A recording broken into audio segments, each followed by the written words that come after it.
Hello friends, I am Apriti. Welcome back to our channel plants space. आधा नवंबर ख़त्म हो चुका है, अब आधा नवंबर ही बचा है और अब मॉर्निंग ग्लोरी के प्लांट की फ्लावरिंग भी बंद हो गई है, उसकी पत्तियां भी सूखकर झड़ गई हैं और अब प्लांट पे सीड्स बन रहे हैं। अक्टूबर के टाइम हमारे प्लांट ने बहुत अच्छी फ्लावरिंग दी, जो कि हमने टाइम टू टाइम आपसे शेयर भी किया था। तो इसकी एक छोटी सी क्लिप भी हमने रख ली थी कि सीड के टाइम आपसे शेयर करेंगे। तो ये जो बेल है, हमने आपको बताया था अपने आप से ही ग्रो हो गई थी हमारे गार्डन में, फिर ये सभी पेड़ों पर फैल गई थी और फिर हमने इसको अलग करके एक तार के सहारे सहारे इसको सपोर्ट दिया था। और ये ग्रो किस में हुई थी, देखिए इन पॉट्स में अपने आप ग्रो हुई थी, जिनमें रूट बाउंड भी हो चुका है, यानी इतनी जगह भी नहीं है, फिर भी ये बहुत अच्छे से फैल चुकी थी। और ये जो मॉर्निंग ग्लोरी वाइन होती हैं, इसमें आपको बहुत ज़्यादा केयर करने की भी ज़रूरत इसीलिए नहीं होती, क्योंकि जितनी भी मॉर्निंग वाइन की वैरायटी होती है, एक तरह से ये वाइल्ड प्लांट ही होते हैं। तो जो पॉट्स में लगे हुए अभी प्लांट हैं, उनमें सभी पत्तियां झड़ गई होंगी, फूल खत्म हो गए होंगे और सीड्स बन रहे होंगे। लेकिन बहुत सी जो वैरायटी होती है, जैसे रेलवे क्रीपर होती है, आपने देखी होगी, तो हमारे यहाँ पे भी काफ़ी रोड के किनारे किनारे वो फैली हुई है और वो सर्दियों में भी फूल देती रहती है। कहीं कहीं पर बंद भी हो जाते हैं उसके फ्लावर्स, लेकिन कहीं कहीं पर सर्दियों में भी उस पर फूल आते रहते हैं। तो जो ज़मीन में लगी हुई जो दूसरी वैरायटी हैं, वो आपको लेट भी फ्लावरिंग देती रहती हैं।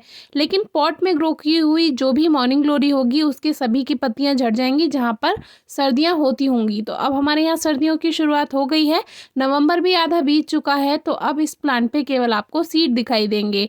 अगर आसपास कहीं ये बेल लगी हुई है तो उस पर ज़रूर देखिएगा, सीड्स बन रहे होंगे, वहाँ से आप कलेक्ट कर सकते हैं इसके सीड्स और फिर इनको आप नेक्स्ट ईयर ग्रो कर सकते हैं। वैसे तो ये गर्मियों वाले सीड पैक में आती हैं, यानी गर्मियों के जो फूल ग्रो किए जाते हैं बीज से। लेकिन पहले भी हमने अपनी एक वीडियो में बताया था कि मॉर्निंग ग्लोरी के जो फूल हैं, वो बहुत तेज़ गर्मियों में खिल नहीं पाते हैं अगर आपने उनको पॉट में लगाया हुआ है।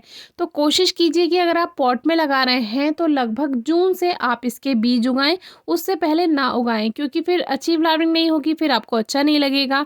अगर आपके यहाँ टेम्परेचर ठीक रहता है, बहुत ज़्यादा हीट नहीं होती है, तो आप इसको शुरुआत में भी ग्रो कर सकते हैं। तो अभी एक छोटी सी वाइन से देखिए कितने सारे सीड्स बन चुके हैं, यही आपसे शेयर करना है। मटर के दाने के जैसे बीज आते हैं और इसके अंदर मेथी के दाने के जैसे छोटे छोटे बीज रहते हैं। कुछ दिन पहले हमने आपको ये दिखाए थे, लेकिन आज डिटेल में वीडियो शेयर कर रहे हैं तो पूरी जानकारी ही देंगे। तो ये जो बीज हैं, इसके हर लीफ नोड पे बनते हैं, यानी जहाँ जहाँ से इसके फूल खिलेंगे वहीं वहीं इसका सीड पॉट बनकर तैयार हो जाएगा।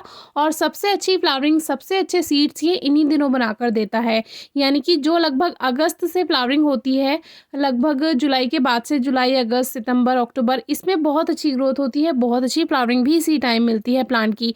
और सीड्स का सबसे अच्छा टाइम यही होता है, क्योंकि अब प्लांट डोरमेंट सीजन में जा रहा है और ये प्लांट एक सीजनल प्लांट है, यानी कि ये रहता नहीं है, परमानेंट प्लांट नहीं है, सीड से ग्रो किया जाता है और आप इसको एक साल नहीं रख सकते हैं, ये केवल सीजन में ही रहेगा, फूल देगा, बीज बनाकर ख़त्म हो जाएगा। इसकी जो बेल होती है वो सूख जाती है। अब एक प्लांट ये भी देखिए जो हमारे पंचमुखी गुड़हल में ग्रो हो गया था अपने आप, इसको भी हमने हटाया था, आपको याद होगा। तो यहाँ पर हमने इसको रख दिया था अलग और ये इसी पे फैल रहा था, इसी पे हमें फ्लावरिंग भी मिली थी। जो पंचमुखी गुड़हल हमने शेयर किया था उसमें भी आप देख सकते हैं, शायद शेयर किया था हमने उसमें भी। तो इसमें भी हर लीफ नोड पे इसके जहाँ जहाँ से फूल आए वहीं वहीं इसका बीज बना। और बीज भी एक दो नहीं बनते हैं, एक सीड पॉड में लगभग 3 या 4 आपको सीड्स मिल ही जाएंगे।